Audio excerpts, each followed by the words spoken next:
नलिन दिनेश, जय जय देव हरे।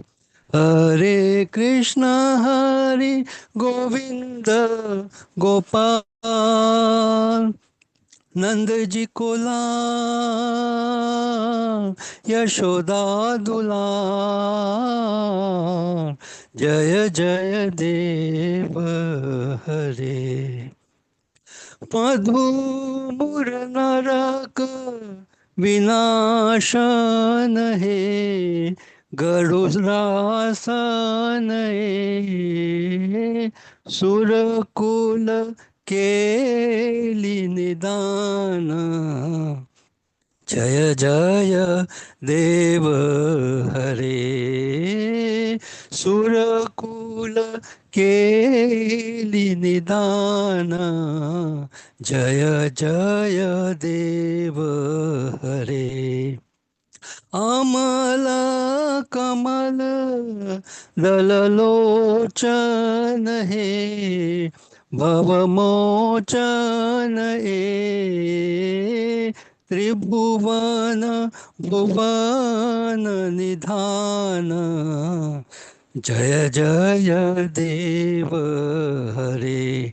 हे त्रिभुवन भुवन निधान, जय जय देव हरे। जनक सुता कृतभूषण है, जित दूषण है, समर शमित दशकंठ, जय जय देव हरे।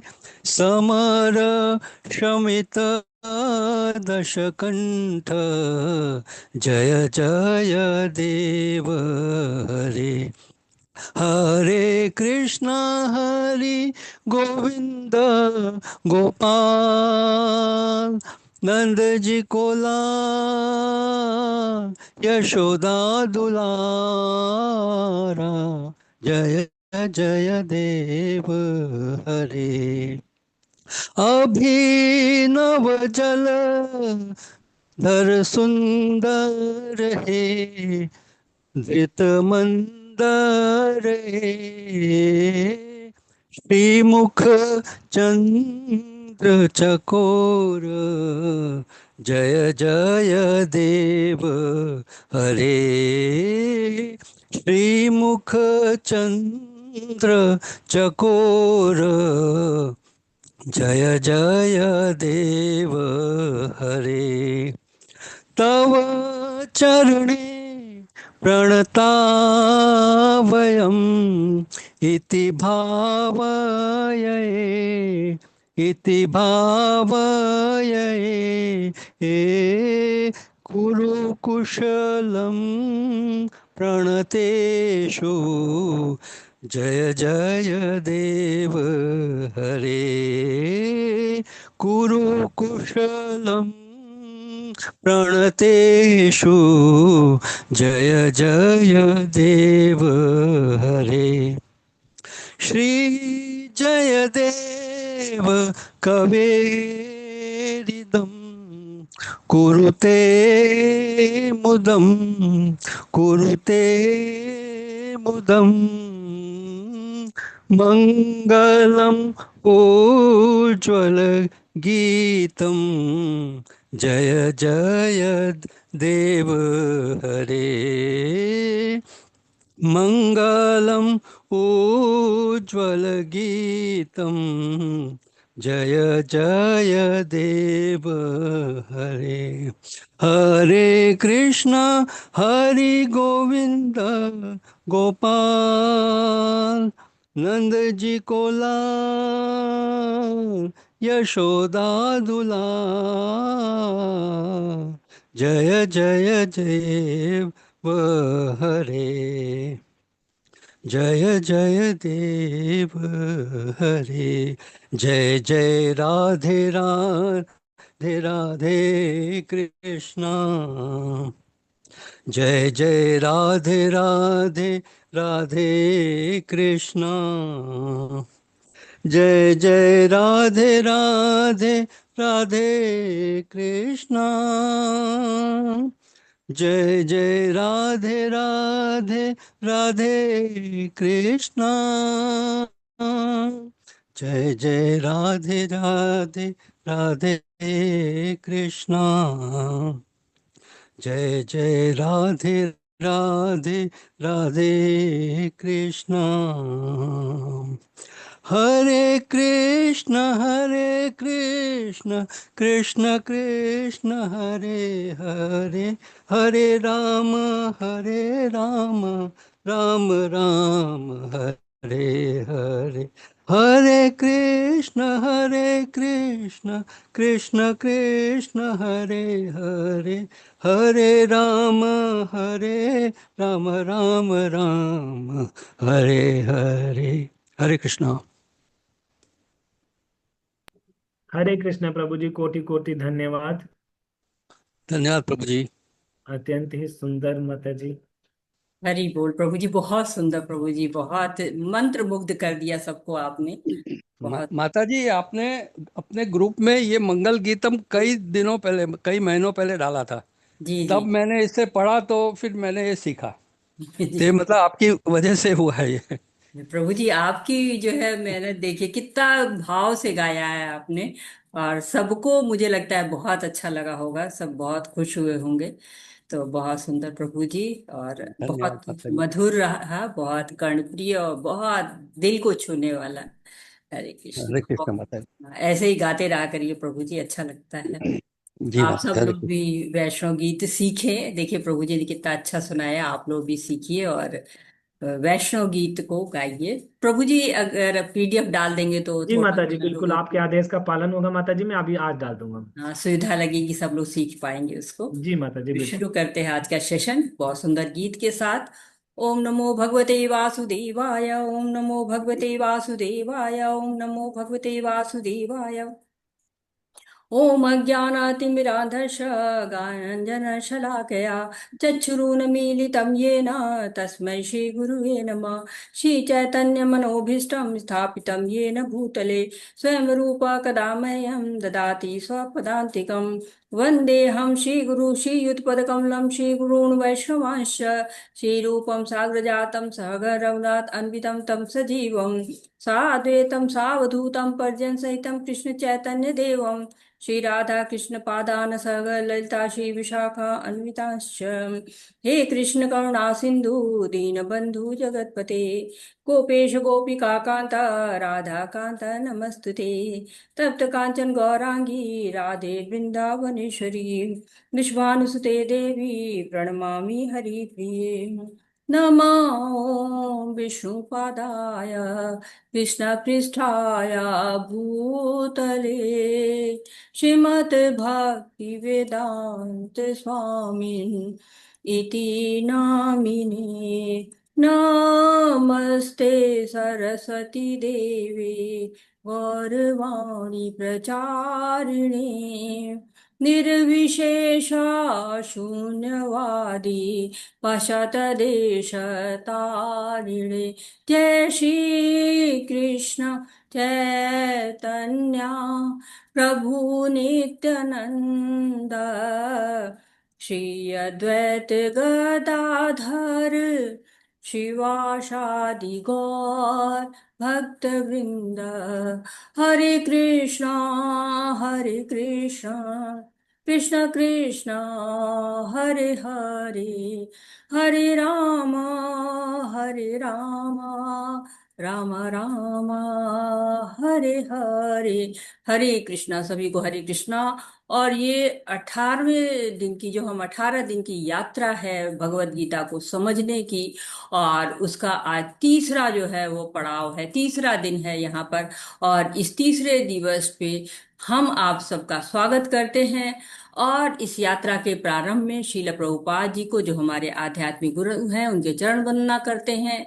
इस ऑनलाइन पाठ्यक्रम के जनक नमो निष्ठा प्रभु जी का, जो श्री श्री राधा गोविंदा मंदिर बेंगलोर के अध्यक्ष हैं, उनको तथा समस्त शिक्षा गुरुओं को, दीक्षा गुरुओं को, सबको नमन करते हुए और आप सभी भक्तों को पांचांग प्रणाम करते हुए हरे कृष्णा तीसरा कदम है। यानी आप उस रास्ते पर अब चल निकले हैं। अब आगे आपको लगा कि हाँ ये उचित रास्ता है, इस पर चलना चाहिए। तो पहला अध्याय हमने अर्जुन के जो है वो प्रश्न सुने। अर्जुन के जो है वो पांच दुविधाएं थी। प्रश्न से ज्यादा उसको दुविधा कहा जा सकता है। पांच दुविधाएं थी। क्या था? निर्णय अनिर्णय की स्थिति थी। समझ ही नहीं पा रहे थे। और देखिए ना, जब कोई भौतिक जीवन में लोग अगर थोड़े भ्रमित होते हैं, दुविधा में आते हैं, संशय में आते हैं, तो क्या होता है? विनाश की तरफ बढ़ते हैं। कोई कुछ खाने पीना शुरू कर देता है, कोई अपने जीवन समाप्त करने को सोचता है, कोई दूसरे का जीवन समाप्त करने को सोचता है। विनाश की ही बातें होती हैं। लेकिन जब भगवान का भक्त जब भ्रमित होता है तो क्या होता है? भगवान का भ्रमित होता है भक्त तो भगवत गीता आती है। परीक्षित जी जो है वो थोड़े से भ्रम में पड़े तो क्या हुआ? भागवतम आ गई। तो जब जब जो परमहंस होते हैं, शुद्ध भक्त, व्यास देव जी को असंतोष हुआ। क्या हुआ? भागवतम लिख डाली उन्होंने। तो ये भक्तों का जो है वो दुविधाएं हैं। तो जो धृतराष्ट्र थे, दुर्योधन थे, और अर्जुन की दुविधा थी। ये तीन डी हैं। तीन मोह हैं, तीन तरह के। और इन तीन मोहों के कारण क्या हुआ कि हमको भगवत गीता मिली है। अर्जुन की दुविधा थी, पांच दुविधाएं थी उनकी, कि उनको दया आ रही थी। किस पर? शरीर पर दया आ रही थी। जबकि दया भगवान ने बता दी कि आत्मा पर करना चाहिए, शरीर तो नश्वर है। ज्ञान योग है, आत्मा और पदार्थ भिन्न भिन्न है। नैनम छिदन्ति शस्त्राणि, नैनम दहति पावक। आत्मा को नष्ट ही नहीं कर सकते हैं। और फिर दूसरी दुविधा थी कि कोई आनंद ही नहीं है। भगवान कहते कैसे नहीं आनंद है? जीत जाओगे तो ये जो तुम्हारा साम्राज्य है इसका सुख भोगोगे, और हार जाओगे तो क्या होगा? स्वर्ग का सुख भोगोगे, क्योंकि हारने पर तो मृत्यु निश्चित है। तो स्वर्ग का सुख भोगोगे। तो क्यों? बिल्कुल है, आकर्षण तो है वही इसमें। और तीसरा उनको था कि पाप कर्म हो जाएगा। या पाप कर्म कब होता है? जब आप भगवान के विपरीत चलते हैं, भगवान की प्रसन्नता के लिए कार्य नहीं करते हैं, इस भौतिक भोग के लिए कार्य करते हैं, भौतिक जगत के लिए कार्य करते हैं। जब कृष्ण की प्रसन्नता के लिए कार्य करेंगे तब तो वो भक्ति हो जाएगी, तब तो पाप रह ही नहीं जाएगा। क्योंकि सारा फल तो भगवान के हाथ में। और पारिवारिक परंपराओं का नाश होगा। तो कहते हैं कि पारिवारिक परंपराओं का नाश तो कब होगा? जब तुम युद्ध नहीं लड़ोगे, अपयश होगा। कि अरे कैसा पांडव था, इतना जो है सब रखा था अस्त्र शस्त्र, और इतना निपुण था युद्ध कला में कहते थे, और क्या किया उसने? ये तो अपयश फैल जाएगा तुम्हारा। रोल मॉडल बनो, परिवार में तुमको लेके लोगों को गर्व हो कि अर्जुन हमारे के, हम अर्जुन के वंशज है, पांडवों के वंशज है। और असमंजस कब होता है? जब बुद्धि जो है भगवान से हट जाती है। बुद्धि को स्थिर करके भगवान में लगाइए, तो फिर क्या होता है? असमंजस समाप्त हो जाता है। व्यवसाय का बुद्धि कहा गया था। और आत्मा को बताया गया कि जो बाल होता है ना, उसके अग्रभाग के 100 टुकड़े कर दिया जाए। तो बाल का अग्रभाग, उसका भी 100 टुकड़ा, फिर उस एक भाग के 100 टुकड़े कर दीजिए, तो वो आत्मा का आकार है। ये उसकी माप होती है। और अब कर्म योग की बारी आई। कर्म योग बताया जाएगा। क्योंकि जनरली हम लोग साधारण बातचीत जब होती तो कहते हैं कि कर्म जो है वो कर्म ही पूजा है, कर्म का सिद्धांत है भगवत गीता में। तो सही बात है, कर्म योग के बारे में जो इस अध्याय का नाम है वो कर्म योग ही है। लेकिन अपनी जो है वो कल के जो हम लोगों ने बात की थी कि हम लोग पहले जो दूसरा अध्याय है उसके कोई इंपॉर्टेंट श्लोक को पढ़ेंगे। और सबसे इंपॉर्टेंट श्लोक जो कि दिशा और दशा अर्जुन दोनों बदल देता है अर्जुन की, वो ये श्लोक है। तो मुझे हैंडल्स दिख रहे हैं, मैं हैंडल लेती हूँ। कौन कौन जो है वो पढ़ना चाहता है तो भावेश प्रभु जी, हरे कृष्णा, पढ़िए प्रभु जी। अनम्यूट होइए प्रभु जी, पढ़िए प्रभु जी। हरे कृष्णा माता जी। हरे कृष्णा प्रभु जी, पढ़िए प्रभु जी। आप थोड़ा पूरा श्लोक थोड़ा बड़ा करके दीजिए तो हम थोड़ा क्लियर पढ़ सकते हैं। क्या छोटा दिख रहा है? हाँ, छोटा दिख रहा है। कि आप लोग को भी छोटा दिख रहा है? सबको छोटा दिख रहा है, या प्रभु जी को ही तो छोटा दिख रहा है?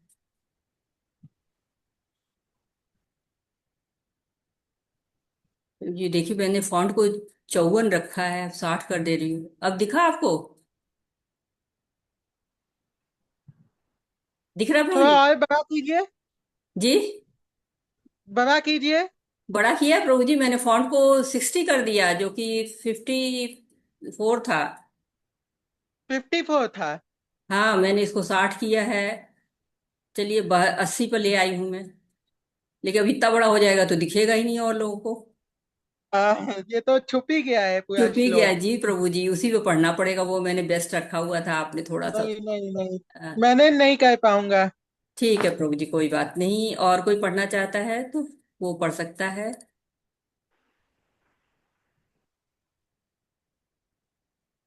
हाँ, कौन पढ़ रहा है? रश्मि माता जी पढ़िए, अनम्यूट होइए। हरे कृष्णा माता जी, सभी को हरे दंडवत कृष्ण। प्रणाम। कार्पण्य दोषोपहत स्वभावः रक्षामि त्वं धर्म सम्मूढचेता यच्छ्रेयस्यान्निश्चितं ब्रूहि तन्मे शिष्यस्तेऽहं साधिमा त्वां प्रपन्नम्। हरे कृष्ण माता। हरे कृष्ण, बहुत बहुत धन्यवाद, बहुत सुंदर। कशिश माता जी, हरे कृष्णा, अनम्यूट होइए। हरे कृष्णा माता जी, पंचांग प्रणाम। अच्छा। कार्पण्यदोषोपहत स्वभावा पृच्छामि त्वां धर्म समुच्चेता यच्छ्रेयस्यानिशितं ब्रूहि तन्मे शिष्यास्तेऽहं शाधि मात्वा प्रपन्नम। अब मैं अपने कर्तव्य के प्रति असमंजस में हूँ और कृपणता की दुर्बलता के कारण अपना संयम खो बैठा हूँ। ऐसी स्थिति में मैं आपसे प्रार्थना करता हूँ कि आप मुझे निश्चित रूप से बताएं कि मेरे लिए क्या सर्वोत्तम है। अब मैं आपका शिष्य हूँ और आपकी शरण में समर्पित आत्मा हूँ, कृपया मुझे मार्गदर्शन प्रदान करें। हरे कृष्णा माता जी, पंचांग हरे प्रणाम। कृष्ण माता जी, पंचांग प्रणाम। कल्याणी माता जी, हरे कृष्णा, पढ़िए माता जी। हरे कृष्ण माता जी, दंडवत प्रणाम। हरे कार्पण्यदोषोपहतः स्वभावः पृच्छामि त्वां धर्मसम्मूढचेताः यच्छ्रेयस्यानिश्चितं ब्रूहि तन्मे शिष्यस्तेऽहं शान्तिमान् त्वां प्रपन्नम्। कृष्णा, बहुत सुंदर माता जी, बहुत सुंदर। अरुणा माता जी पढ़ेंगे, हरे कृष्णा। हरे कृष्ण माता जी। हरे कृष्ण। पढ़िए। हरे कृष्णा माता जी, पांचांग प्रणाम। हरे कृष्ण। कार्पण्य दोषोपहस्वा स्वभावः पृच्छामि त्वां धर्म सम्मूढचेतः यच्छ्रेय स्यानिश्चित ब्रूहि तन्मे शिष्यस्तेऽहं साधि मां त्वा प्रपन्नम्। हरे कृष्णा। हरे कृष्णा माता जी। राधा माता जी, हरे कृष्णा, पढ़िए माता जी। हरे कृष्ण माता जी, दंडवत प्रणाम। दंडवत प्रणाम माता जी। कार्पण्य दोषो अपस्वभाव पृच्छामि त्वां धर्म सम्मूढचेता यच्छ्रेयस्यान निश्चितं ब्रूहि तन्मे शिष्यास्तेऽहं शाधि मां त्वां प्रपन्नम्। बहुत सुंदर माता जी, हरे कृष्णा। सीमा माता जी, हरे कृष्णा, पढ़िए माता जी। जय श्री कृष्ण माता जी। जय श्री कृष्ण। कार्पण्य दोषोपहत स्वभावः पृच्छामि त्वां धर्म सम्मूढ चेताः यच्छ्रेयस्यानिश्चितं चितं ब्रूहि तन्मे शिष्यस्तेऽहं शाधि मां त्वां प्रपन्नम्। बहुत सुंदर माता जी, हरे कृष्णा। दीपक प्रभु जी, आपने पढ़ने के लिए हाथ उठाया है। हरे कृष्णा प्रभु जी, मैं आपका हैंड जो है नीचे करती हूँ। और शुरू करते हैं। आज कर्म योग के बारे में पढ़ेंगे। कर्म जो है वो कैसे योग बन जाता है, क्योंकि कर्म हम हमेशा करते रहते हैं। योग का मतलब जनरली हम जोड़ कहते हैं ना, और 2+2 4, 1 1+2। तो ये गणित का एक अंग है, लेकिन यहाँ पर योग का अर्थ दूसरा है। कुछ लोग योग को समझते एक्सरसाइजेज हैं, हाथ पैर को इधर उधर हिला लिया हमने। ये जो है वो सवेरे सवेरे लोग प्राणायाम करते हुए आपको दिखते हैं, तो बहुत सारे लोग योग को उस रूप में ले जाते हैं। लेकिन यहाँ पर क्या है, यहाँ पर जो योग कहा गया है वो युज धातु से बना हुआ है। कर्म अलग होते हैं और कर्म योग अलग हो जाता है। कर्म युक्त मतलब होता है जुड़ना, जुड़ जाते हैं युज धातु से। कर्म योग का मतलब होता है कि ऐसा कर्म जिसकी क्रियाएं हैं, जिसकी गतिविधियां हैं, वो सब क्या है, भगवान की सेवा के लिए हो जाए, जुड़ जाती हैं भगवान से, तो वो हो जाती है आपको कर्म योग बन जाता है। वो कर्म आपको कर्म योग बन जाता है जब भगवान से जुड़ जाता है। कर्म आपके तीन प्रकार के होते हैं। एक तो आपको हो जाता है कि अच्छे कर्म, तो उनको क्या कहते हैं, कर्म कहा जाता है। पुण्य कर्म होते हैं, किसी को आपने कपड़ा दे दिया, किसी को कंबल बांटते हैं लोग, भोजन खिला देते हैं, पानी पिला देते हैं, कहीं रास्ता पार करा देते हैं, शारीरिक सहायता कोई कर देते हैं, तो ये क्या होता है, प्रत्यक्ष या अप्रत्यक्ष कोई भी सहायता होती है, पुण्य कर्म जिनको हम साधारण भाषा में कहते हैं, तो वो अच्छे कर्म। दूसरे क्या होता है, विकर्म कहलाते हैं। विकर्म यानी कि बुरे कर्म जो शास्त्र से विपरीत होते हैं। अच्छे कर्म क्या होते हैं, सकाम कर्म क्या होते हैं, स्वार्थ के, अरे शास्त्र के अनुरूप होते हैं, और ये शास्त्र के विपरीत होते हैं। चोरी किया, डाका डाला, झूठ बोला, कपट किया, धोखा दिया, तो इस तरह के कर्म क्या होते हैं जो नहीं है, किसी भी शास्त्र में नहीं कहा गया है कि ये करो, वो विकर्म कहलाते हैं। और तीसरे अकर्म होते हैं, वो कर्म जो कि आपको न पुण्य कर्म होते हैं न पाप कर्म होते हैं, वो अकर्म होते हैं, यानी उन कर्मों का कोई फल नहीं होता है। तो कर्म ही पूजा है ऐसा लोग कहते हैं, तो कौन सा कर्म है जो पूजा की श्रेणी में आ जाएगा?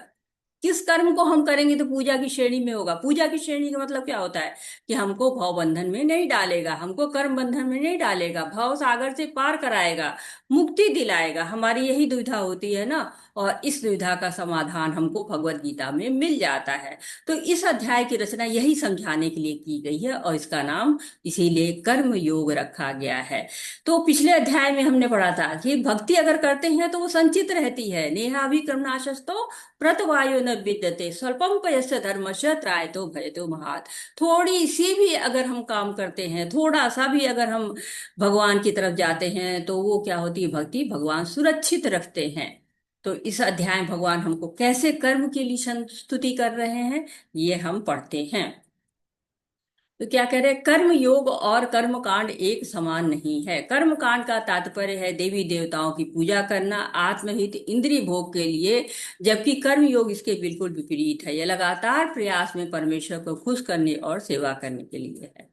तो कर्म योग यानी कि भगवान से संबंधित कार्य, और कर्म कांड वो भी लोग भगवान से संबंधित करते हैं कर्म कांड, लेकिन दोनों में अंतर है। कर्म कांड क्यों करते हैं, हमको अच्छी पत्नी दे दो, हमको अच्छा पति दे दो, हमको अच्छा बच्चा दे दो, हमको जो है नौकरी लगवा दो, हमको प्रमोशन दिला दो, हमको मकान बनवा दो, हमें दुकान चाहिए, हमें कार चाहिए, हमें बंगला चाहिए। तो ये कर्म कांड जो हम इस स्थिति से करते हैं ना, कि हाँ आप भगवान हमारा ये काम पूरा, आज परीक्षा में नंबर अच्छे मिल जाए, हम आपको कल 101 रुपए का प्रसाद चढ़ाएंगे, ये क्या होता है, कर्म कांड होता है।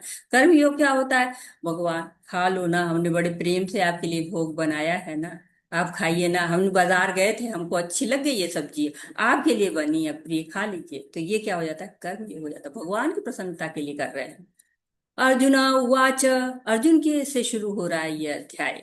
अभी तक आपको धृतराष्ट्र उवाच, संजय उवाच, अर्जुन उवाच। ज्यायसी चेत कर्मणस्ते मता बुद्धि जनार्दन, तत्की कर्मणि घोरे मान योजयसी केशवः। अर्जुन ने कहा, हे जनार्दन, हे केशव, यदि आप बुद्धि को सकाम कर्म से समझते हैं, तो फिर आप मुझे इस घोर युद्ध में क्यों लगाना चाहते हैं?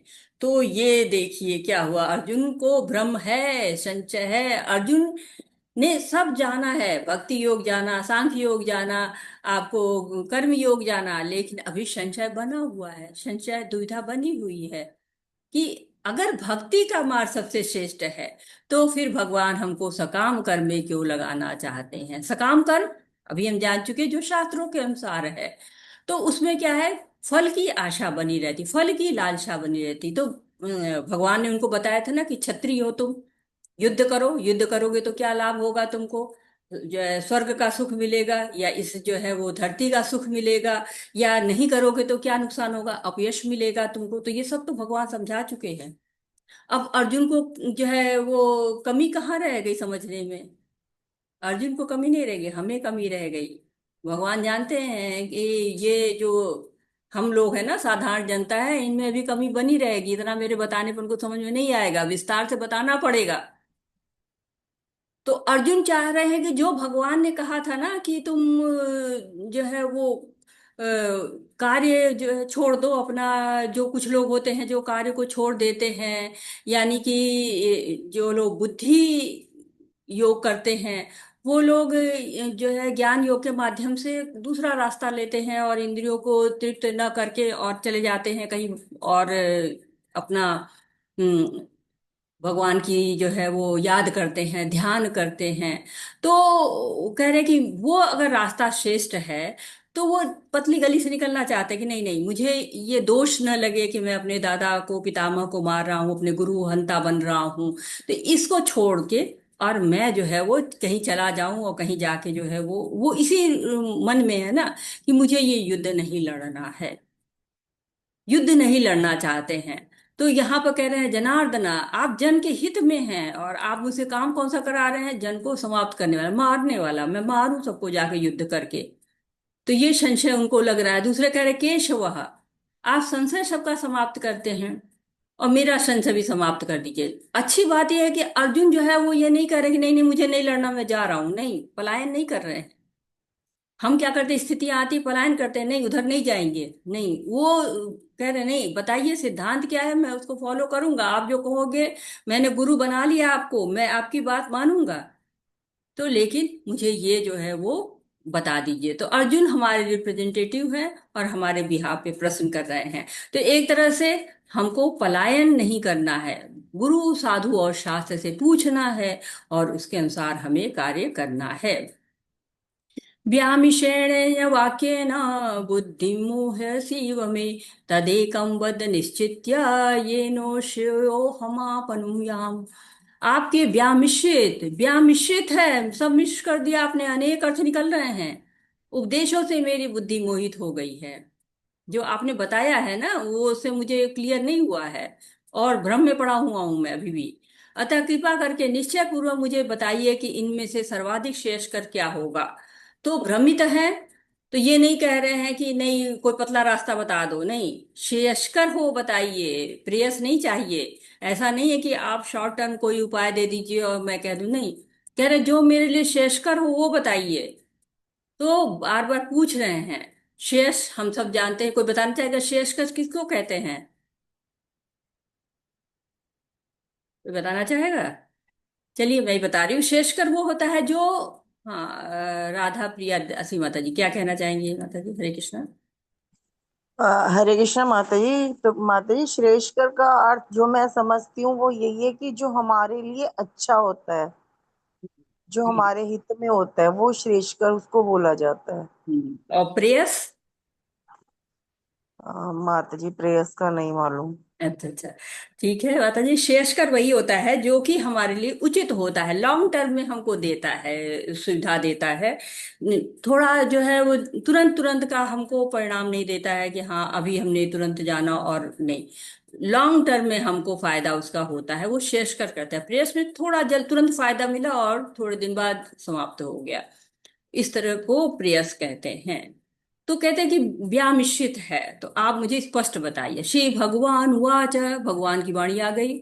लोकोऽस्मिन् विविधा निष्ठा पुरा प्रोक्ता मया नघ, ज्ञान योगेन सांख्यानां कर्म योगेन योगिनाम्। श्री भगवान ने कहा है निष्पाप अर्जुन, मैं पहले ही बता चुका हूं कि आत्म साक्षात्कार का प्रयत्न करने वाले दो प्रकार के पुरुष होते हैं। कुछ इसे ज्ञान योग द्वारा समझने का प्रयत्न करते हैं और कुछ भक्तिमय सेवा के द्वारा। तो भगवान कह रहे हैं कि देखिए भगवान तक पहुंचने के दो मार्ग होते हैं। तो एक होता है कि ज्ञान योग, यानी कि आत्मा और पदार्थ का ज्ञान, जो भगवान कपिल ने अपनी माता देवहूति को दिया था और उन्होंने उसके द्वारा, सांख्य योग के द्वारा उनको मुक्ति दिलाई थी। तो वो विश्लेषण करता है, ज्ञान के माध्यम से योगी जो है वो जाता है, ज्ञान प्राप्त करता है और उसके अनुसार वो कार्य करता है। और दूसरा मार्ग होता है आपको, जिसको कि भगवान के लिए कर्म करिए, कृष्ण की संतुष्टि के लिए कर्म करिए, उनको फल उनको अर्पण करिए। तो कृष्ण भावनामृत जो विधि होती है, शुद्ध करने वाली विधि होती है, बुद्धि योग, पूरी तरह से कृष्ण पर ही आश्रित होता है, और इसके द्वारा हम इंद्रियों को वश में कर सकते हैं। तो यहाँ पर भगवान ने बताया है कि भक्तिमय सेवा के द्वारा या ज्ञानमय योग के, दोनों के बारे में बताया है। तो अर्जुन क्या कह रहे हैं, एकम वद, एक बात बोलिए, दोनों बात मत बोलिए, एक बात मुझे जो है वो समझनी है, सुननी है, ऐसा कह रहे हैं। क्योंकि आपने ये रास्ता ही बता दिया, ये रास्ता ही बता दिया, ये रास्ता किधर जाऊं मैं, आप मुझको जो श्रेष्ठकर वाला रास्ता है ना वो आप मुझे बता दीजिए। तात्पर्य, भौतिकवादी मनुष्यों के हृदयों को विमल करने के लिए जिन कर्मों का विधान किया गया है उनके द्वारा शुद्ध हुआ मनुष्य ही संन्यास ग्रहण कर सकता है। शुद्धि के बिना संन्यास ग्रहण करने में सफलता नहीं मिल पाती। हृदय की शुद्धि के बिना संन्यास सामाजिक व्यवस्था में उत्पात उत्पन्न कर देता है। दूसरी, यदि कोई नियत कर्मों को न करके भी भगवान की दिव्य सेवा करता है तो वो उस मार्ग में कुछ भी उन्नति करता है उसे भगवान स्वीकार कर लेते हैं। तो यहाँ पर समझा रहे हैं भगवान अर्जुन को कि युद्ध अलग है और भक्तिमय कर्म अलग है। ये अर्जुन की सोच है। अर्जुन सोच रहे हैं कि भक्ति अगर करेंगे तो सारे काम छोड़कर और मुझे केवल त्याग करके और केवल भगवान को याद करना है। लेकिन वो ये नहीं समझ में आ रहा उसको कि कर्म से विमुख होकर कर्म फल से छुट्टी नहीं मिल सकती है। कितनी स्पष्ट बात कह दी। बहुत लोग कहते हैं ना, स्कूल नहीं जाएंगे तो टीचर नहीं डांटेगी, हो गया, कर्म नहीं करेंगे कल फल छुट्टी। लेकिन क्या होगा, आज नहीं जाएंगे तो कल जाएंगे, कल जाएंगे तो डांटेंगे, नहीं जाएंगे तो क्या होगा, स्कूल से नाम कट हो जाएगा। बिल्कुल ही तो कहेंगे नाम ही नहीं लिखवाएंगे तो क्या होगा, जिंदगी भर अनपढ़ रहेंगे। तो ऐसा नहीं है कि हम कर्म करें और कर्म ना करें और कह दे कि नहीं नहीं हम कर्म नहीं करेंगे, अब कर्म फल से छुट्टी मिल गई, नहीं मिलेगी। और नहीं संन्यास से सिद्धि होगी तो क्या करें, तो कैसे कर्म का त्याग करें। तो कह रहे कि चुपचाप बैठना भी तो एक कर्म है। वर्ब पढ़ते हैं तो क्या कहते हैं, सिटिंग, सिटिंग साइलेंटली, चुपचाप बैठे हैं तो ये भी एक क्रिया है। सो रहे हैं वो भी क्रिया में आता है, जगे हैं वो भी क्रिया में आता है। तो शरीर का निर्वाह कैसे होगा, कर्म तो करना ही पड़ेगा ना। बिना कर्म किए आप नहीं रह सकते। हाँ, आप अपने कर्म को, आपका जो भी कर्म है, जैसा भी कर्म है, उसको भगवान की सेवा में लगा दे। जैसे हनुमान जी थे, गुस्सा हो गए, क्रोध आ गया तो क्रोध भगवान के कार्य में समर्पित कर दिया उन्होंने, पूरी लंका में आग जला दी। उनको कष्ट हुआ कि हमारे भगवान को कैसे ये कह रहे हैं, बस उन्होंने आग लगा दी, हो गया जो है। तो क्रोध को भी भगवान के कर्म में समर्पित कर दिया।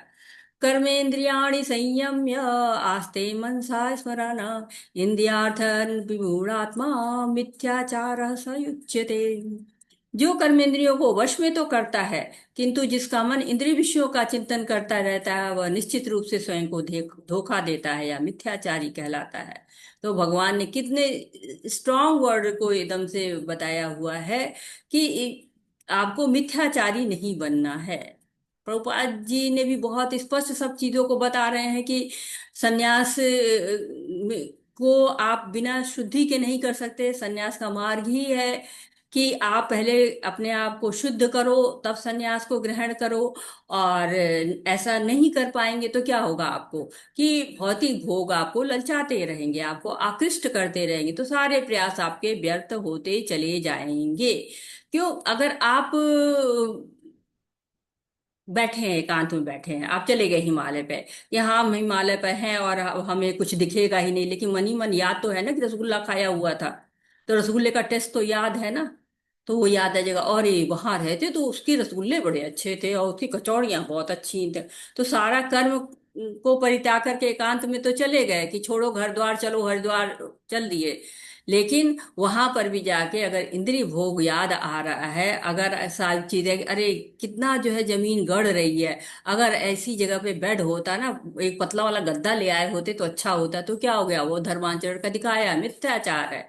बगुला भगत कहा गया है ना कि बगुला पानी में खड़ा रहता है एक टांग पे कि नहीं नहीं मेरा तो आज व्रत है, मैंने तो आज ध्यान लगाया हुआ है, और जैसे मछली आती है टुप्प से खा लेता है। तो ये पहले भी हमने पढ़ा हुआ ना, ध्यायते विषयान पुंसा संगस्तेषु उपजायते संगात संजायते कामा कामात क्रोधा विजायते। विषयों का ध्यान करेंगे तो पतन तक पहुंचने का डर रहता है। 8 जो है वो उसके स्तर हमने देखे हुए थे। तो सब कुछ त्याग देते उसके बाद भी अवसर मिल जाता है ताकि हम इंद्रिय भोग कर सके, उसको रोकने में सफलता नहीं मिलती है तो हम मिथ्याचारी हो जाते हैं। इंद्रियों पे वश करना होता है। एकादशी व्रत करते हैं, चिंतन चलता रहता है जनरली। माता जी एकादशी का व्रत है तो क्या ये खा सकते हैं, क्या वो खा सकते हैं? एक दिन जो 15 दिन में एक बार एकादशी आती है तो इंतजार रहता है कि अरे क्या खाएंगे, कैसे खाएंगे, अरे कल तो जो है ये खा पाएंगे नहीं। कई बार लोग व्रत करते हैं कि इस महीने में हम कुछ नहीं खाएंगे, और फिर होगा कि अरे 4 दिन बचे हैं, महीना खत्म हो तो खाने लगेंगे, एक दिन बाकी है तो 2 दिन बाकी, तो कृत्रिम त्याग है। ऐसा संकल्प क्या होता है, मिथ्याचारी संकल्प हो जाता है। लेकिन अगर हम अपने जो भी कार्य हम कर रहे हैं भगवान को समर्पित करते जाएं तो धीरे धीरे हमें क्या होता है, शुद्धि आने शुरू हो जाती है और शुद्ध होते चले जाते हैं हम। इसीलिए कहा गया युक्त वैराग्य करना चाहिए। अनासक्त से विषयान यथारहम उपयुंजते, निर्बंध कृष्ण संबंधे युक्तम वैराग्य उच्यते। जो भी कुछ आप कर रहे हैं, जो कुछ भी आपके पास है, भगवान की सेवा में लगाइए। यूटिलिटी इज द प्रिंसिपल, जो भी है भगवान की सेवा के लिए। तो यहाँ जड़ भरत की कहानी दिखाई जा रही है। ये उनका उदाहरण है जो लोग पूरा त्याग कर देते हैं लेकिन फिर भी कहीं ना कोई आसक्ति रह जाती है। जैसे जड़ भरत जी हैं, भरत महाराज थे, राजा थे, बहुत संपन्न राज्य के राजा थे, कोई कमी नहीं थी। वैराग्य आ गया, छोड़ दिया, सब बच्चों को दे दिया और राजपाट दे के चले आए। अब सोचिए, जिसने राजपाट परिवार सबका त्याग कर दिया, वो जंगल में आके अपनी जो है वो यज्ञ कर रहे थे। उसी समय एक हिरनी दौड़ती हुई आती थी, उसके पीछे पीछे शिकारी था, डर के मारे वो जाके पानी में कूद जाती है। जो हिरनी गर्भवती थी, एक बच्चा उसको होता है, वो मर जाती है, लेकिन वो बच्चा जो है वो ले लेते हैं ऋषि। जो भरत महाराज जो ऋषि के रूप में रह रहे हैं, वो ले लेते हैं उस बच्चे को। और अब उसमें आसक्ति इतनी बढ़ती है, इतनी बढ़ती है कि अब उसके बिना रह ही नहीं पाते। हमेशा सोते हैं तो भी याद आता है, जगते तो भी मैं नहीं रहूंगा तो इसका पालन पोषण करेगा, अरे ये तो कितना प्यारा सा, कितना क्यूट सा है, और ऐसा ना हो कि कोई शिकार कर ले इसका। तो हमेशा जो आसक्ति जो बची हुई थी ना, थोड़ी सी आसक्ति, वो हिरण में आ जाती है, हिरण के माध्यम से उनमें आती है, और अगला जो है जो जन्म होता है उनको हिरण का मिलता है। लेकिन इतना उन्होंने भक्ति की हुई थी कि उनको याद रहता है, वो जन्म याद रहता है। फिर उनको लगता है कि क्या मैंने गलत किया, मैं सब कुछ छोड़ के आया, हिरण में इतना आसक्त हुआ, तो करना क्या चाहिए था उनको? उनको हिरण को पालन पोषण करके उसको जंगल में छोड़ देना चाहिए था कि हाँ अब तुम अपनी लाइफ जियो, अब मैं अपना यज्ञ करता हूँ। लेकिन नहीं, उनकी आसक्ति के कारण वो ये नहीं कर पाए, छोड़ नहीं पाए, आसक्ति रह गई। हिरण का जन्म रहा, याद रहा, तो फिर उन्होंने वहीं पर अपना शरीर को त्याग कर दिया, उसी नदी में बैठ गए और शरीर को त्याग दिया।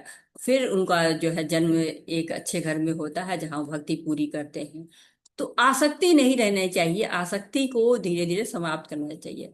श्री विष्णु के लिए यज्ञ के रूप में कार्य करना चाहिए, अन्यथा कर्म के द्वारा इस भौतिक जगत में बंधन उत्पन्न होता है। अतः हे कुंती पुत्र, उनकी प्रसन्नता के लिए नियत कर्म करो, इस तरह तुम सदा बंधन से मुक्त हो रहोगे।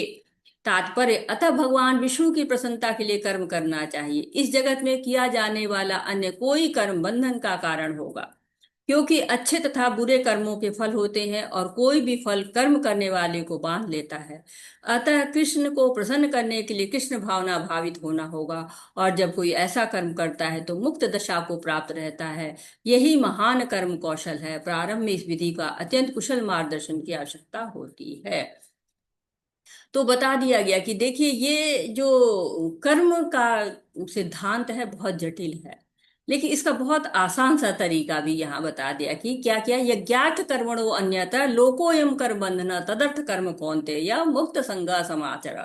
बंधन से मुक्त होने का श्लोक है, मार्गदर्शन मिल रहा है, कर्म करने की विधि बताई जा रही है कि इस तरह से कर्म करेंगे तो बंधन होगा ही नहीं। अच्छे कर्म हो चाहे बुरे कर्म हो, जो भी कर्म कर रहे हैं, कहते हैं कि वर्णाश्रम धर्म के अनुसार धर्म अर्थ काम और मोक्ष, जब हम वर्ण और आश्रम के अधीन रहते हैं तो क्या होता है, 4 पुरुषार्थ होते हैं।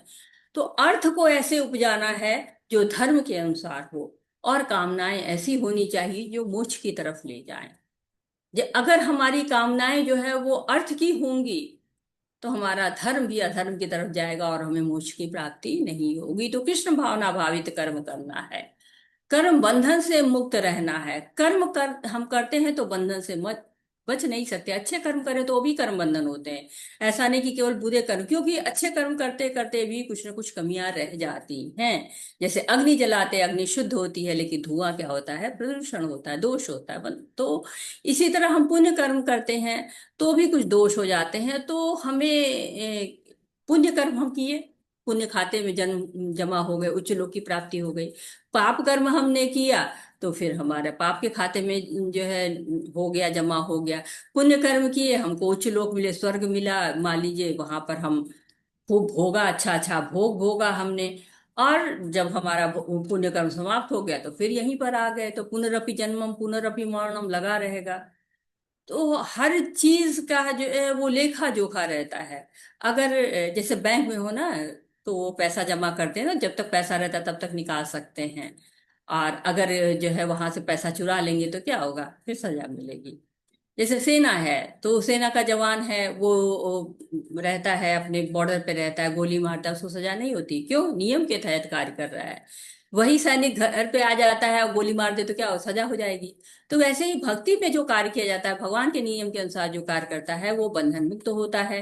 लेकिन हाँ, अपनी मर्जी से भौतिक भोगों के लिए कर्म करते हैं तो वो हमारे लिए कर्म बंधन लग जाता है। यज्ञों के द्वारा प्रसन्न होकर देवता भी तुम्हें प्रसन्न करेंगे, और इस तरह से मनुष्यों तथा देवताओं के सहयोग से सबों को संपन्नता प्राप्त होगी। यज्ञ से मनुष्य के खाद्य पदार्थ शुद्ध होते हैं, और शुद्ध भोजन करने से मनुष्य का जीवन शुद्ध हो जाता है। जीवन शुद्ध होने से स्मृति के सूक्ष्म तंत्र शुद्ध होते हैं, और स्मृति तंतुओं के शुद्ध होने पर मनुष्य मुक्ति मार्ग का चिंतन कर सकता है। और ये सब मिलकर कृष्ण भावनामृत तक पहुंचाते हैं, और आज के समाज के लिए सर्वाधिक आवश्यक है। तो यज्ञ किसके लिए करना है? विष्णु के लिए यज्ञ करना है। तो यज्ञ क्या है? व्यवहार में लाने की चीज होती है। यज्ञ करके हम लक्ष्य की प्राप्ति कर सकते हैं, हमारा कल्याण होता है। चार महत्वपूर्ण शिक्षाएं जो है वो यहाँ पर आपको मिलेंगी। और ये क्या कहा जाता है कि यज्ञ से देवता प्रसन्न होते हैं। यज्ञ जो वो किया जाता है उससे देवताओं की प्रसन्नता होती है, और देवता जब प्रसन्न होते हैं तो वो बदले में प्रसन्न करते हैं। और एक दूसरे को प्रसन्न करने से क्या होता है? परम सिद्धि प्राप्त होती, सबको संपन्नता प्राप्त होती है। और इसका जो है मिलता जुलता और भी एक श्लोक है जो पूर्ण करता है इसको। जीवन की विभिन्न आवश्यकताओं की पूर्ति करने वाले विभिन्न देवता यज्ञ संपन्न होकर तुम्हारी सारी आवश्यकताओं की पूर्ति करेंगे, किंतु जो इन उपहारों को देवताओं को अर्पित किए भोगता है वह निश्चित रूप से चोर है। देवतागण भगवान विष्णु द्वारा भोग सामग्री प्रदान करने के लिए अधिकृत किए गए हैं, अतः नियत यज्ञों द्वारा उन्हें अवश्य संतुष्ट करना चाहिए। वेदों में विभिन्न देवताओं के लिए भिन्न भिन्न प्रकार की यज्ञों की स्तुति है, किंतु वे सब अंततः भगवान को अर्पित किए जाते हैं। किंतु जो यह समझ नहीं सकता है कि भगवान क्या है, उसके लिए देव यज्ञ का विधान है। अनुष्ठानकर्ता के भौतिक गुणों के अनुसार वेदों में विभिन्न प्रकार के यज्ञों का विधान है। विभिन्न देवताओं की पूजा भी उसी आधार पर अर्थात गुणों के अनुसार की जाती है। तो ये यज्ञ का एक चक्र होता है। यज्ञ का चक्र जो है, इसको समझेंगे तो हम उन चीजों को अच्छी तरह से समझ पाएंगे। जो कहा गया ना कि यज्ञ देवता प्रसन्न होंगे, बदले में तुम्हें प्रसन्न करेंगे, उससे परम सिद्धि मिलेगी, व्यवस्था का पालन करने से सबको लाभ होगा। तो ये देवतागण क्या है? ये भगवान की सृष्टि चलाने के लिए इनको उपयुक्त किया गया था। जैसे घर परिवार होता है ना, तो माताएं अलग काम करती हैं, पिता अलग काम करते हैं, बच्चे अलग काम करते हैं। उसी तरह से कोई देवता वर्षा करते हैं, कोई देवता वायु के देवता होते हैं, कोई सूर्य के देवता है। सृष्टि चलाने में सबका जो है वो सहयोग होता है। लेकिन भगवान क्या है? भोक्ता है। भोक्ता राम यज्ञ तपसा सर्वलोक महेश्वरम शुद्ध सर्वभूतानां ज्ञातिन शांति रिच्छति। सबके भोक्ता अंततः कौन होता है? भगवान होते हैं। सब भगवान के द्वारा ही नियुक्त हैं। तो पहले भगवान ने मिथ्याचारी कहा था, फिर चोर कहा ऐसे लोगों को जो लोग भगवान को अर्पित नहीं करते हैं, जो लोग यज्ञ नहीं करते हैं। तो ये एक तरह से आपको कर्म कांड की विधि है, यज्ञ चक्र है। और यज्ञ चक्र में बताया गया है कि जो भगवान के द्वारा ही सब कुछ संपन्न होता है। तो जो लोग हैं, जो जीवित आत्माएं हैं, वो इस भोजन पर, अन्न पर आश्रित होती हैं। अन्न के बिना जो है वो नहीं रह सकती हैं। तो अन्न उपजाती हैं, तो अन्न जो है वो बिना खाए जीवित आत्माएं नहीं रह सकती। तो भगवान सबसे पहले आए। भगवान मतलब अनादिकाल से वो है ही है, हमेशा से रहे। उनके द्वारा वेद आया हुआ है। वेदों में कर्तव्य लिखे हुए हैं कि जीव क्या कर्तव्य करना चाहिए, वो कर्तव्य करता है। और उसका कर्तव्य क्या होता है? यज्ञ करना। जैसे हमने कहा कि यज्ञ जो है विष्णु की प्रसन्नता के लिए यज्ञ करना, तो जीव जो है यज्ञ करता है, उसका कर्तव्य कर्म है यज्ञ करना, जबरदस्ती नहीं है, कर्तव्य है उसका। और उससे क्या होता है? देवतागण प्रसन्न होते हैं, वो वर्षा करते हैं। वर्षा से क्या होता है? अन्न उपजता है, और अन्न उपजता है तो उससे भोग बनता है, भगवान के लिए भोग लगाया जाता है, और फिर वो भगवान को अर्पण होता है। तो ये यज्ञ का चक्र चलता रहता है। जब ये चक्र चलता है तो क्या होता है? हम खुश रहते हैं, क्योंकि पृथ्वी पर्याप्त मात्रा में हमको फल देती है, अन्न देती है। भगवान हमको अच्छी वायु देते हैं, सूर्य हमको अच्छी जो है वो ताप देते हैं, किरण प्रकाश देते हैं। इसलिए यज्ञ करना चाहिए। लेकिन अंत प्रसन्नता किसकी के लिए करते हैं यज्ञ? विष्णु के लिए। यज्ञ शिष्टासिन संतो मुच्यन्ते सर्वकिल विषय भुंजते ते तो हम पापा ये पंचातात्म कारणात्। भगवान के भक्त सभी प्रकार के पापों से मुक्त हो जाते हैं, क्योंकि वे यज्ञ में अर्पित किए भोजन को ही खाते हैं। अन्य लोग जो अपने इंद्रिय सुख के लिए भोजन बनाते हैं, वे निश्चित रूप से पाप खाते हैं। तो फिर एक बड़ा ही कठोर शब्द आ गया है। भगवान कितने कठोर शब्द दे रहे हैं कि भोजन तो एक ही है, लेकिन जब भगवान को अर्पित करते हैं तो महाप्रसाद बन जाता है। परीक्षित महाराज से सुखदेव गोस्वामी कहते हैं, महाप्रसादो गोविंद नाम स्वल्प पुण्यम इतम राजन। थोड़ा सा प्रसाद गोविंद का मिल जाए ना तो बहुत पुण्य होता है। अगर हम प्रसाद अर्पित नहीं कर पा रहे हैं तो ये क्या कह रहे हैं कि वो मतलब बताया गया ना कि चोर है जो कि बिना प्रसाद के ही कोई भी भोजन को ग्रहण करता है। तो ना हमें वेजिटेरियन बनना है, ना हमें नॉन वेजिटेरियन बनना है, हमको कृष्णेटेरियन बनना है। तो भगवान ने हमको बता दिया कि कैसे भोजन करना, और आगे के अध्यायों में इसके बारे में और विस्तृत आपको वर्णन मिलेगा कि कौन सा भोजन किस गुण में आता है। और इस्कॉन इसके लिए बहुत ही प्रतिबद्ध रहता है। फूड फॉर लाइफ प्रोग्राम चलता है इसमें। 5 मिनट का हरि कीर्तन होता है, छोटी सी भगवान की लीला बताई जाती है, सबको प्रसाद खिलाया जाता है। उद्देश्य क्या होता है? मंदिर के आसपास कोई भूखा न सोए, सबको भगवान का प्रसाद मिले। और भोजन खाने से तो केवल पेट भरता है, लेकिन प्रसाद खाने से तृप्त होता है। जैसे कोई बच्चा है बाजार में खो जाता है, उसको आप कितने भी खिलौने दीजिए, चॉकलेट दीजिए, टॉफी दीजिए, उसको खुश नहीं होगा। कब खुश होता है? जब वो माँ बाप से मिल जाता है। तो वैसे ही जो इस्कॉन है, हम भगवान के बच्चों को भगवान से मिलाने में मदद करता है, हमें भगवान की जो है वो रास्ता बताता है।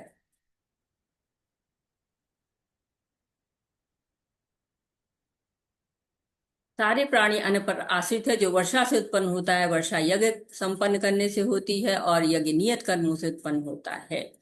परमेश्वर, कोई पढ़ना चाहेगा? हरे कृष्णा। कोई इसको पढ़ेगा? रश्मि माता जी पढ़िए।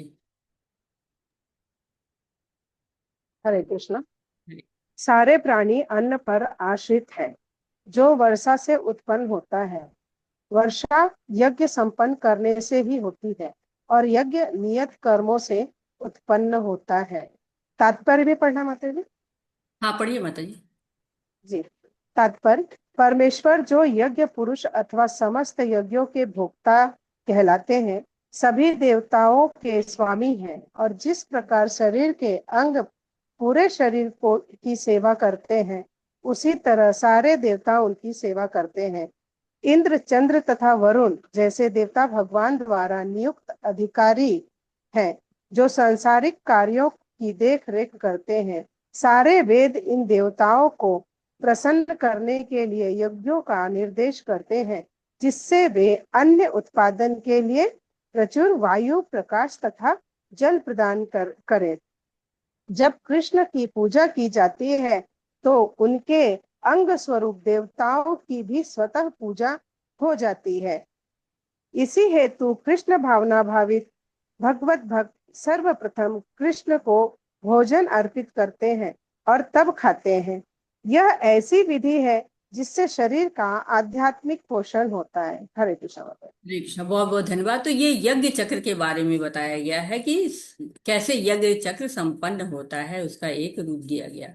अब यहाँ पर बताया गया है कि आप कैसे जो है वो भगवान से युक्त हो सकते हैं, और भगवान ने हमको रास्ता बताया हुआ है, ये ज्ञान हमको दे रहे हैं कि हमें आरंभ कहाँ से कर सकते हैं, क्योंकि भगवान से जुड़े कैसे, भगवान का नाम कैसे ले, कैसे उनका गुणगान करें। तो हर युग का एक युग धर्म होता है। जब सतयुग होता है तो कहते हैं सतो ध्यायते विष्णु, सतयुग में जो है वो विष्णु का ध्यान करना चाहिए। तो बहुत लंबी आयु होती थी लोगों की, 1-1 लाख साल की आयु होती थी, परंतु कलयुग में तो 100 साल जीना मुश्किल है। तो कहते हैं ना कि मंद सुमंद मतयो प्रायणा अल्प आयुषा सभ्य कलावशुन युगे जना, मंद सुमंद मतयो मंद भाग्य हुक्तिता। तो बहुत अल्प आयु है तो वो नहीं कर सकते। त्रेता यजते मखई, त्रेता में बहुत ज्यादा बड़े बड़े यज्ञ होते थे, बहुत समय लगता था, बहुत धन लगता था। आप देखिए 14 साल 20 साल लगातार ही ब्रह्मा जी ने कितना जो है ध्यान किया था, कितने लंबे साल तक ध्यान किया था उन्होंने। यज्ञ आप देखिए कि कई जो है ऋषि मुनि, जो नैमिषारण्य के ऋषि हैं, उन्होंने 1000 साल तक के तप का व्रत लिया हुआ था। द्वापरे परिचार्य, द्वापर में बड़े बड़े मंदिर, भव्य मंदिर बनने लगे, अर्च विग्रह होने लगे, उनकी सेवा कर होने लगी। कलयुग में वो भी अब सीमित होता जा रहा है। तो कलयुग क्या है? कलयुग तद हर कीर्तनम, हरि कीर्तन करिए, उसका फल जो है जितना विष्णु के ध्यान से फल मिलता था, त्रेता में यज्ञ से, द्वापर में अर्च विग्रह से मिलता था, वही हरि कीर्तन से मिल जाता है। इसीलिए कहा गया है ना कि इति शोषण नाम कली कल्मष नाश नाम न तत्पर उपाय सर्ववेदेषु दृश्यते। दूसरा कोई उपाय ही नहीं है आपको, जिसके केवल हरि नाम संकीर्तन से आप जो है उद्धार होने वाला है। और यहाँ पर श्री कृष्ण जहाँ पंच तत्वों के बारे में कहा जा रहा है, जो भागवतम से कह रहे हैं, कि भागवतम से लिया गया है, कि बताया गया है भागवतम से, क्योंकि भागवतम में ही इसका वर्णन किया हुआ है कि कलयुग में जो बुद्धिमान लोग होंगे भगवान के नाम का जप करेंगे। संकीर्तन यज्ञ, द्वापर युग के अंत में नारद मुनि जी ने ब्रह्मा जी से पूछा था कि कली के प्रभाव से लोग कैसे मुक्त होंगे। तो ये उपाय लेके चैतन्य महाप्रभु संकीर्तन यज्ञ लेके आए थे। हरे कृष्णा कृष्ण कृष्णा हरे हरे, हरे नाम राम राम हरे हरे। तो जब हम करते हैं, जप माला करते हैं ना, तब ये जो है वो आपको दिख रहा है।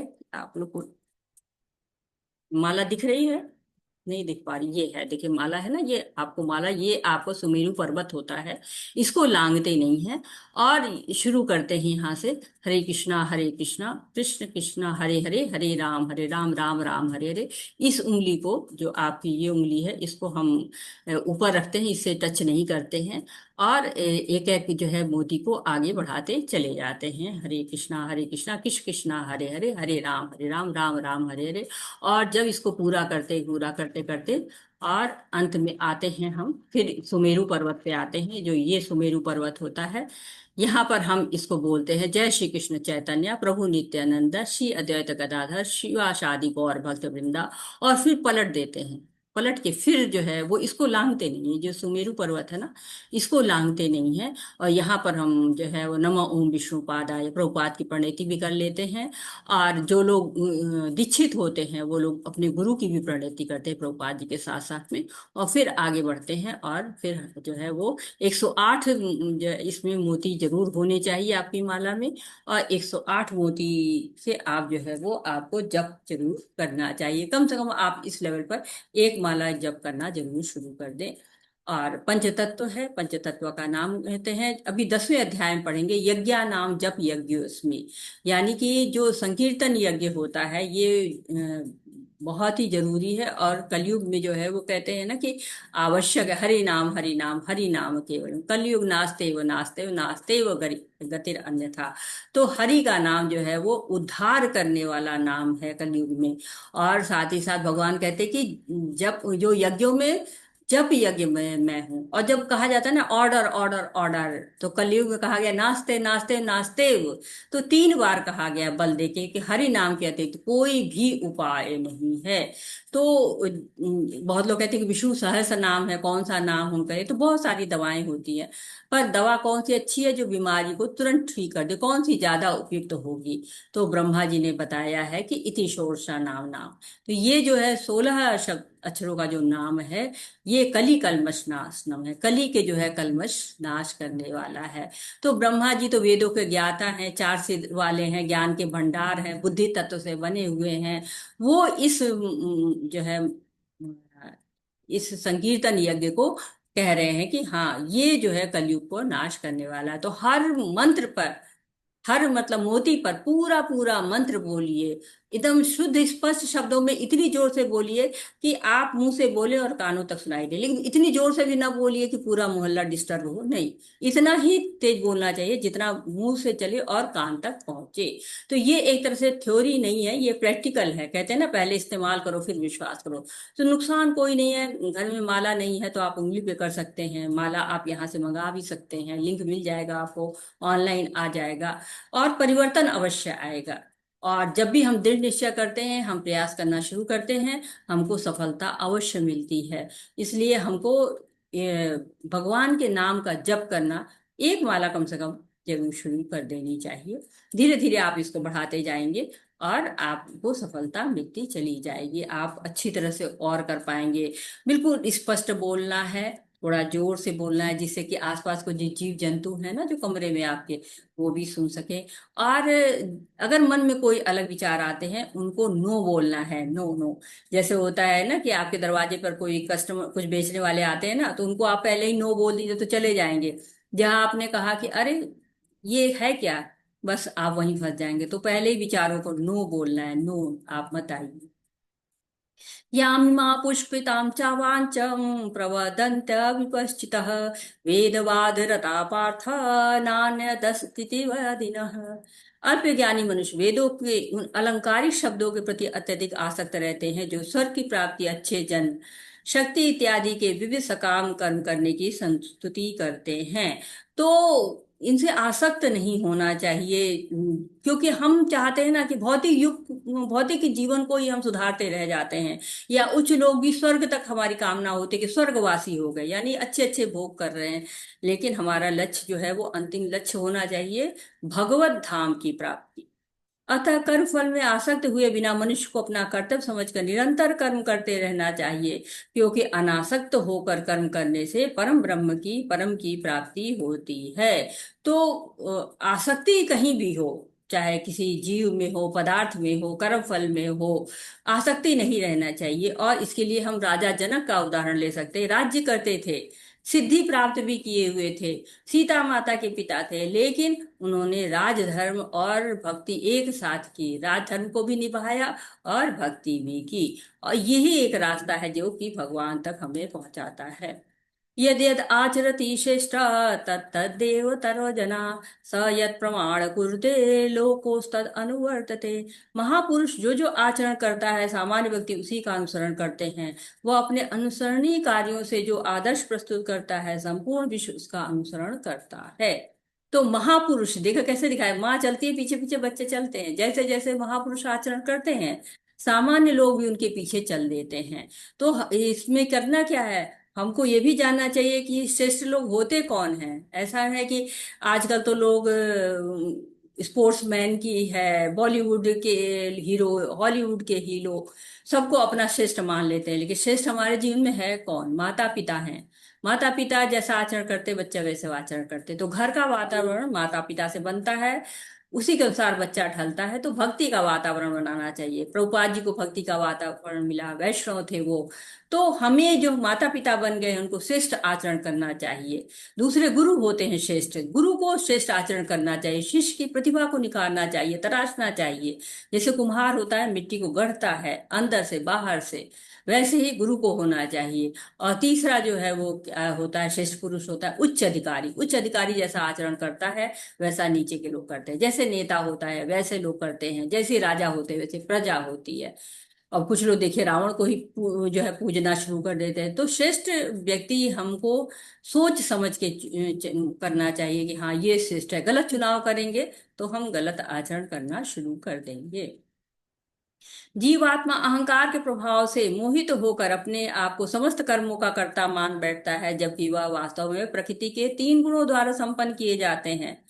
तो ये प्रकृति के 3 गुण हैं, सतोगुण, रजोगुण, तमोगुण। नचा रहे हैं, व्यक्ति जो है नाचता जा रहा है और उसको लगता है कि अरे हम बहुत ज्यादा बलशाली है, हम ही जो है वो करता है। लेकिन ऐसा नहीं है। अर्जुन ने कहा, हे विष्णुवंशी, मनुष्य न चाहते हुए पाप कर्मों के लिए प्रेरित क्यों होता है? ऐसा लगता है कि उसे बलपूर्वक उसमें लगाया जा रहा है। तो विष्णुवंशी, हे भगवान बताइए, विष्णु जो है वंश से आप हैं, और आप हमें बताइए, हमको क्यों जो है लगता है कि हम जबरदस्ती ये कार्य कर रहे हैं? ऐसा कई लोग कहते हैं ना, हम करना तो नहीं चाहते थे लेकिन करना पड़ गया। जैसे कई संपन्न लोग होते हैं, चोरियां करते हैं, उनको जो है होटल से आते हैं तो कुछ चुरा ले आते हैं। कई कई तो कहते हैं कि नहीं नहीं, हम चोरी करना तो नहीं चाहते थे, हमें इसकी जरूरत भी नहीं थी, लेकिन हम करते हैं। तो क्या है ना, प्रकृति क्रियमाणानि गुणे कर्माणि सर्वश अहंकार विमूढ़ात्मा करता हमति मन्यते।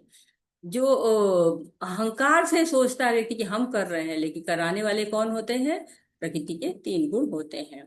धूमेनाव्रियते बहिर्यथादर्शो मलेन च, यथाल्बेनावृतो गर्भस्तथा तेनेदमावृतम।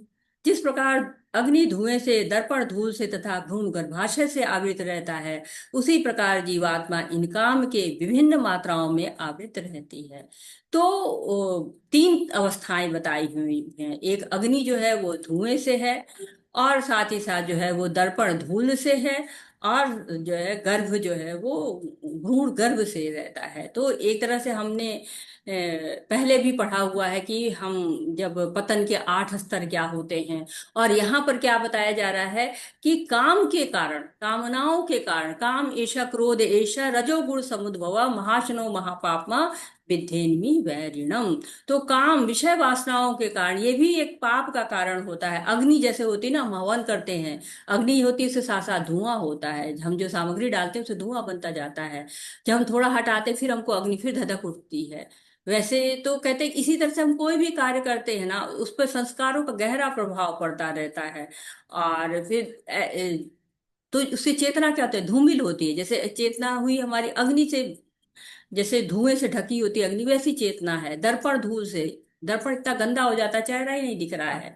दर्पण को साफ करिए, चेहरा दिखने लगता है। जैसे कि कहते हैं ना चैतन्य महाप्रभु, चेतो दर्पण मार्जनम, जो चित्त का दर्पण है उसको खूब माज माज के साफ करो। भ्रूण गर्भाशय से ढका रहता है, जैसे कि भ्रूण होता है दिखता ही नहीं है। सबसे कठिन जो है वो गर्भ को देखना होता है, वो नहीं दिख पाता है। दर्पण को तो एक मारा आपने ठीक हो गया, अग्नि में भी थोड़ी हवा की ठीक हो गया, लेकिन जब वो बहुत ही ज्यादा जो है कल्मश जुटा हुआ रहता है। लेकिन जब हम इसको हटाते जाते हैं, भक्ति में आते हैं, तो हमें आनंद होने लगता है। क्योंकि कामनाओं की, मिथ्या अहंकार की मोटी परत है। जैसे बर्तन पर ज्यादा चिकनाई लग गई ना, रगड़ना पड़ता है, वैसे काम की परत को रगड़ रगड़ के हरि नाम से हटाना पड़ता है। कहते करत करत अभ्यास थे जड़मति होती सजा। तो हमको हरि नाम करते करते हम भगवान की तरफ जुड़ना शुरू हो जाते हैं।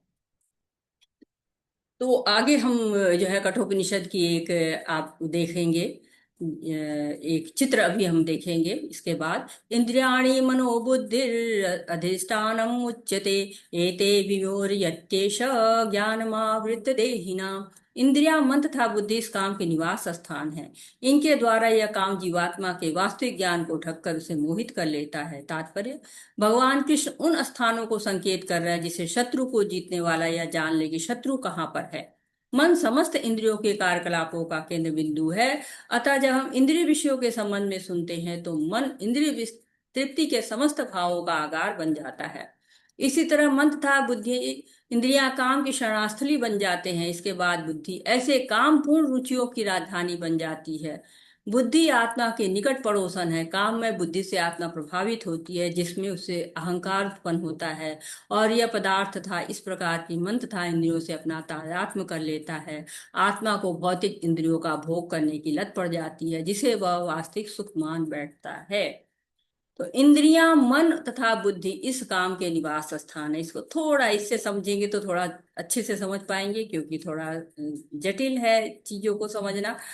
तो बता रहे कि काम का आरंभ कहाँ से होता है? मन और बुद्धि से होता है। हमारी सारी इंद्रियों को ढक लेता है, काम की शुरुआत वहीं से होती है। इंद्रियां कुछ गलत देख लेती हैं, सुन लेती हैं, स्वाद ले लेती हैं, अच्छा सूंघ लेती हैं, तो उसी के बारे में सोचती हैं, और हमारा मन नियंत्रित होने लगता है। तो ये घोड़े हैं, देखिए इन पे लिखा हुआ है ना, ये आंख है, ये नाक है, ये कान है, ये स्पर्श है, और ये जीभ सेंसेस है। तो ये क्या होता है, ये कुछ भी देख लेती हैं, घोड़े हैं ना, भागना शुरू कर देते उसी की ओर, इंद्रिय विषयों की ओर भागना शुरू कर देते हैं। क्यों हम इंद्रियों को गलत जगह पे लगाते हैं? तो उसका प्रभाव कहाँ पर होता है? उसका प्रभाव ये मन पे होता है। मन जो है क्या है? लगाम है। लगाम जो है वो मन को कहा गया है। मन स्वामिनी है इनकी इंद्रियों की। तो अगर मन दूषित हो गया तो उसका प्रभाव कहाँ जाता है? उसका प्रभाव फिर बुद्धि की तरफ जाता है। ये बुद्धि है। अब ये जो है वो इंद्रियां हैं, इंद्रिय विषयों को देख लिया है। मन जो है वो यहाँ पर लगाम है। तो ये बुद्धि को क्या करना चाहिए? बुद्धि को बताना चाहिए कि गलत कर रहे हो कि सही कर रहे हो। लेकिन बुद्धि जब गलत हो गई, शारीरिक स्तर पे सोचने लगी, तो क्या होता है? तब हम अपने आप को क्या सोचते हैं? आत्मा जो बगल में बैठी हुई ना, ये भी प्रभावित तो हो रही है, लेकिन हम आत्मा की तरफ ध्यान ही नहीं दे रहे। आत्मा गड्ढे में जा रही है। अगर जो है घोड़ा इधर उधर कूदेगा तो क्या होगा? हम जो है वो गड्ढे में जाएंगे। तो ये पेंटिंग बहुत सुंदर पेंटिंग बनी हुई है, कठोपनिषद के आधार पर बनी है। वहां पर ये सूत्र दिया हुआ है, ये श्लोक दिया हुआ है। तो अगर आत्मा सही है, मतलब बुद्धि सही है, तो बुद्धि आत्मा आराम बना देती है, प्रसन्न बना देती है। लेकिन जब हमारा रास्ता नीचे गिरता है, हम इंद्रियों के स्तर पे आते हैं, हमारी समस्याएं भी जो है शारीरिक होने लगती है, क्योंकि चेतना शारीरिक है। तो हम हमारे जो है वो पथ भ्रष्ट हम होते हैं, सही जगह पे हम नहीं जाते हैं। तो ये स्तर है इनके बारे में, जो इसके आधार पे जो स्तर निकलते हैं। तो सबसे पहले हम क्या होते हैं? दैहिक स्तर पे होते हैं, देह के स्तर पर सोते हैं, शरीर के स्तर पर सोते हैं। बस खाना पीना सोना रहना, आनंद मजाओ मौज बनाओ, ये जो आजकल का चलता है। फिर इंद्रिय स्तर होता है। इंद्रिय स्तर है, हम इंद्रियों के स्तर पर सोचते हैं। आंखों से खूब अच्छा देखेंगे, नाक से खूब बढ़िया सूंघेंगे, कान से अच्छा अच्छा सुनेंगे, खूब ये म्यूजिक सुनेंगे, वो रॉक म्यूजिक, रैप म्यूजिक सुनेंगे। मानसिक स्तर क्या होता है? जब मन के स्तर पर होते हैं, हमारी चेतना सही होती है, तो क्या होता है? हम शास्त्र पढ़ते हैं, हम भगवान के गीत गाते हैं, श्रवण करते हैं। जब बौद्धिक स्तर पे आ जाते हैं, मन के स्तर से आगे होते हैं, तो बुद्धि ज्ञान से सही है, चेतना जो है सही है, तो क्या प्रज्ञात्मक स्तर होता है। हमारी जो है वो चेतना भगवान के स्तर पर सोचती है, समस्याओं का हमारी समाधान होता रहता है। और जब आध्यात्मिक स्तर होते हैं, यानी बुद्धि सही है, तो आत्मा भी सही होती है। तो आत्मा जब सही होती है तो उसका कार्य क्या होता है? परमात्मा से मिल जाना, परमात्मा के स्तर पे पहुंच जाते हैं। इसलिए हे भरतवंशियों में श्रेष्ठ अर्जुन, प्रारंभ में ही इंद्रियों को वश में करके इस पाप का महान प्रतीक काम का दमन करो, और ज्ञान तथा आत्म साक्षात्कार के इस विनाशकर्ता का वध करो। तो बता रहे हैं कि भरतवंशी करना क्या तुम है? भरतवंशी यानी कि अर्जुन के लिए बात हो रही। भारतवंशी, भारत जो है वो भरत राजा जो थे, वो अर्जुन के ही मतलब क्या कहेंगे, पूर्वज थे उनके। तो इसलिए वो कह रहे हैं कि तुम भारतवंशी हो, तुमको उचित कार्य करना चाहिए। तुम एक तरह से जब हम महाभारत पढ़ते हैं ना, तो वहां पर भी इसका वर्णन किया गया है कि काम बंधे न भवे के नान्य दस्तीय बंधनम, काम बंधनो मुक्ते ही ब्रह्म भूयाय कल्पते। काम को नष्ट करो। कैसे? शुरू से ही नष्ट कर दो, इंद्रियों को वश में कर लो। क्योंकि इंद्रियां वश में रहेंगी तो मनुष्य निष्काम भाव से कर्म करेगा, भव सागर को पार कर लेगा। लेकिन अगर इंद्रियां जो इंद्रिय विषयों में अटक जाएंगी, तो क्या होगा? हमें झूठे अहंकार आते, अरे मैं तो बड़ा धनवान हूँ, मेरा तो बहुत बड़ा बंगला है, मेरा तो बहुत बड़ी गाड़ी है, और मेरे दादाजी तो ये पीएम है, सीएम है। तो हम हर जो शरीर से संबंधित चीज होती है उसको अपना बनाने लगते हैं। तो यहाँ पर एक तरह से ज्ञान और विज्ञान की बात हो रही है। ज्ञान क्या है? कि हम शरीर नहीं आत्मा हैं। और विज्ञान क्या है? कि हम जो है आत्मा को परमात्मा से संबंधित कर दें। तो ये ज्ञान और विज्ञान एक तरह से हमको बताया जा रहा है कि ज्ञान तथा आत्म साक्षात्कार के इस विनाशकर्ता का वध करो। कौन है विनाशकर्ता? काम है। काम को हटा देना है।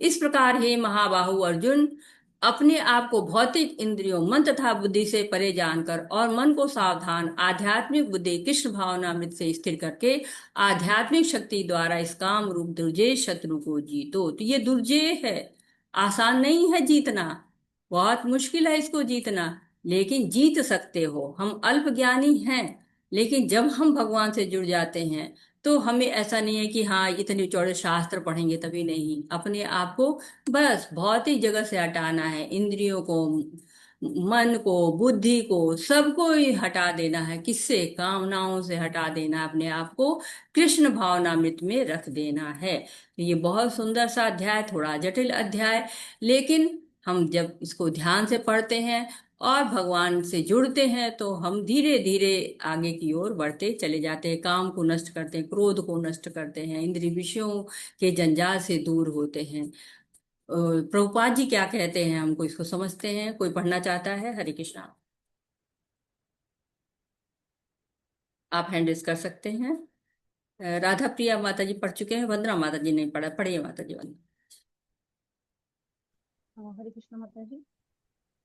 माता जी जोर से भगवत बोलिए, आपकी गीता आवाज का बहुत कम है। भगवत गीता का यह तृतीय अध्याय निष्कर्ष थोड़ा माइक के नजदीक आइए माता जी, निष्कर्षतः। माइक के नजदीक आइए, माइक के हाँ, नजदीक आ जाइए। हाँ पढ़िए। हरे कृष्ण माता जी, हरे, आवाज आ रहा है? हाँ थोड़ी धीमी है माता जी, तेज कर भगवत दीजिए। गीता का यह हाँ, तृतीय अध्याय निष्कर्षतः मनुष्य को निर्देश देता है कि वह निर्देश निर, निर्विशेष शून्यवाद की चरम लक्ष्य न मानकर अपने आप को भगवान का शाश्वत सेवक समझते हुए कृष्ण भावनामृत में प्रवृत्त हो। भौतिक जीवन में मनुष्य काम तथा प्रकृति पर प्रभुत्व पाने की इच्छा से प्रभावित होता है। प्रभुत्व तथा इंद्र तृप्ति की इच्छाएं बद्ध जीव की परम शत्रु है, किंतु कृष्ण भावनामृत की शक्ति से मनुष्य इंद्रियों, मन तथा बुद्धि पर नियंत्रण रख सकता है। इसके लिए मनुष्य को सहसा अपने नियत कर्मों को बंद करने की आवश्यकता नहीं है, अपितु धीरे धीरे कृष्ण भावनामृत विकसित करके भौतिक इंद्रियों तथा मन से प्रभावित हुए बिना अपने शुद्ध स्वरूप के प्रति लक्षित स्थित बुद्धि से दिव्य स्थिति को प्राप्त हुआ जा सकता है। यही इस अध्याय का सारांश है। सांसारिक जीवन की अपरिपक्व अवस्था में दार्शनिक चिंतन तथा यौगिक आसनों के अभ्यास से इंद्रियों को वश में करने के कृत्रिम प्रयासों से आध्यात्मिक जीवन प्राप्त करने में सहायता नहीं मिलती। उसे श्रेष्ठ बुद्धि द्वारा कृष्ण भावनामृत में प्रशिक्षित होना चाहिए। हरे कृष्णा। हरे कृष्णा। तो क्या कह रहे हैं श्रील प्रभुपाद जी कि भगवान का शाश्वत सेवक बनना है। भगवान का शाश्वत सेवक कौन बनेगा? जो अपने आप को दास की जगह पे रखेगा कि मैं दास हूं भगवान का। हम या तो भौतिक जगत के दास बन सकते हैं या भगवान के दास बन सकते हैं। भौतिक जगत में आकर्षित हो गए तो भगवान, भौतिक जगत के दास हो गए। भगवान में आकर्षण हो गया तो भगवान के दास हो गए। तो कृष्ण भावनामृत की शक्ति कृष्ण भावनामृत की शक्ति से हम कैसे नियंत्रण रख पाते हैं इंद्रिय को, मन को, बुद्धि को? क्योंकि हमारा जो मन है, हमारी जो इंद्रियां हैं, वो भगवान में देखती हैं। बहुत सुंदर दिखना है, भगवान का रूप कितना सुंदर है ना। भगवान के जो है फूल है, कपूर है, कितने अच्छे नाक को सुगंध दे रहे हैं ना। अगरबत्ती कितना अच्छे जो है महक रही है ना। और इससे क्या होता है? नियंत्रण आता रहता है। कान जो है वो सुनते हैं, श्रवण करते हैं, इतने सुंदर सुंदर भजन है। या ये जो है वो, ये देखिए क्लास चल रही, श्रवण कर रहे हैं हम, कीर्तन कर रहे हैं हम। तो ये क्या होता है? धीरे धीरे शुद्ध होते चले जाते हैं। हमारा जो सांसारिक जीवन की तरफ न मुड़ के हम भगवान की तरफ मुड़ना शुरू हो जाते हैं। इंद्रियों को शून्य नहीं करना है कि नहीं नहीं हम तो ना कुछ देखेंगे, ना कुछ सूंघेंगे, ना कुछ नहीं। हम जो है वो इंद्रियों को भगवान के उसमें लगाएंगे, सही उपयोग करेंगे, बुद्धि को सही जगह पे लगाएंगे। अगर बुद्धि सही हो जाती है तो निर्णय भी सही हो जाते हैं, क्योंकि बुद्धि भेद करती है ना कि सही क्या है, गलत है। तो कृत्रिम तरीका नहीं अपनाना है, क्योंकि इंद्रियां बहुत हठी होती हैं, बहुत ज्यादा हठ होती हैं। आप एक प्रैक्टिकल करके देख लीजिए कि आपको कोई कपड़ा है जो आपको जो है, आपने कहा कि नहीं मैं इसको नहीं पहनूंगा। आप उसको अपने सामने जो है वो टांग दीजिए और कहिए कि मैं इसको नहीं पहनूंगा या नहीं पहनूंगी। 7वां दिन जब होगा जब आप उस कपड़े को पहन के खड़े हो जाएंगे। इंद्रिया इतनी हठी होती हैं। तो हमने कर्मों को आध्यात्मिक बनाना है, कर्मों का त्याग नहीं करना है, भगवान के भजन करना है, शास्त्रों को पढ़ना है, श्रवण कीर्तन करना है। जो भी कर रहे हैं, यत करोषि यश्नोषि यज्ञो होषि ददाशियत यत तपस्यासि कौन्तेय तत्कुरुष्व मद अर्पणम। जो भी कर रहे हैं, जो भी खा रहे हैं, जो भी पी रहे हैं, जो भी तप कर रहे हैं, जो भी दान कर रहे हैं, जो भी कार्य कर रहे हैं, सब क्या करना है, भगवान को अर्पण कर देना है। और यही इसका जो है वो मूल जो है सिद्धांत है इस अध्याय में, ये हमको यही बता रहा है। तो वाछा कल्पतरुभ्यश्च कृपा सिंधुभ्य एव च पतितानां पावनेभ्यो वैष्णवेभ्यो नमो नमः। अनंत कोटि वैष्णव वृंद की जय। शीला प्रभुपाद की जय। हरे कृष्णा कृष्ण कृष्ण हरे हरे, हरे राम राम राम हरे हरे, हरे कृष्णा कृष्ण कृष्ण हरे हरे, हरे राम राम राम हरे हरे। सभी को हरे कृष्णा। सभी का बहुत बहुत धन्यवाद।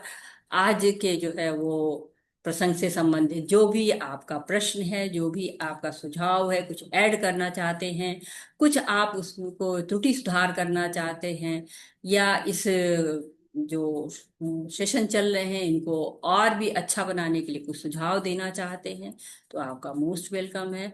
हरे कृष्णा। अब हम प्रश्न उत्तर लेंगे। प्रभु जी हरे कृष्णा। देख जो है वो ले लीजिए, प्रभु जी हैंड रेज ले लीजिए, और जो भी चैट बॉक्स में क्वेश्चन है उनको ले लेते हैं। हरे कृष्णा। अरुणा माता जी हरे कृष्णा।